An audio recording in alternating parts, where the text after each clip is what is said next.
పోతుందా గట్టిగా తాగితే లేస్తుంది.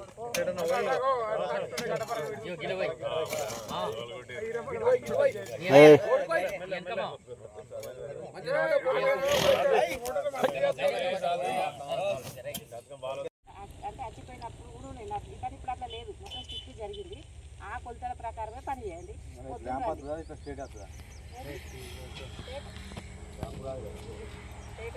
పోతే తర్వాత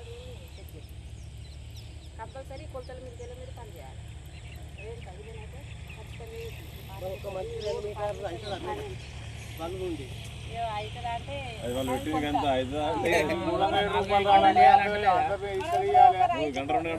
అంటే అంతా చెప్తుందిగా.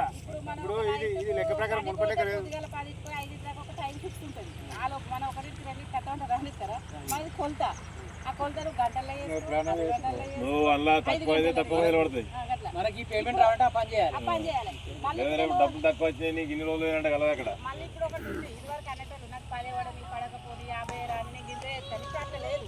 ఖచ్చితంగా సెంట్రల్ గవర్నమెంట్ ఏం చేసిందంటే ఖచ్చితంగా పని చేయాలి, ఖచ్చితంగా అంత కూలి మీరు ఇవ్వాలి. మీరు 200 రాస్తే కూడా అక్కడ తీసుకుంటే లేదు సిస్టమ్ మధ్య ఆపుతుంది. ఇదివరకు అట్లా లేకుంటే 50 కూడా వేసినాం. పర్లేదు కొందరికి మనకు తక్కువ పైసలు వస్తున్నాయి, 20 50 అన్నది కదా. అప్పుడు కొలత ఎంత పడతా అని తీసుకున్నాం. ఇప్పుడు అట్లా ఇస్తే మేము మాస్టరే తీసుకోడు. అందు గురించి అన్నా ఖచ్చితంగా పని చేయాల్సిందే. పని కంపల్సరీ 300 గంటలు తీసుకోవాల్సిందే.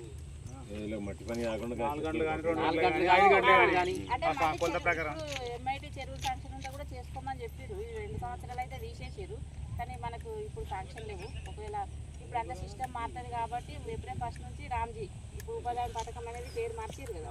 దాని గైడ్లైన్స్ ప్రకారం ఏ పనులు తీసుకున్నా అప్పుడు మళ్ళీ దాని ప్రకారం చేసుకున్నాం. ఆ లోపు మనం ఈ రోడ్ కంప్లీట్ చేసుకున్నాం అనేది ఒకటే ఎస్టిమేషన్ వేసుకుంటే జరిగింది. ఖచ్చితంగా అయితే పని చేసుకోండి.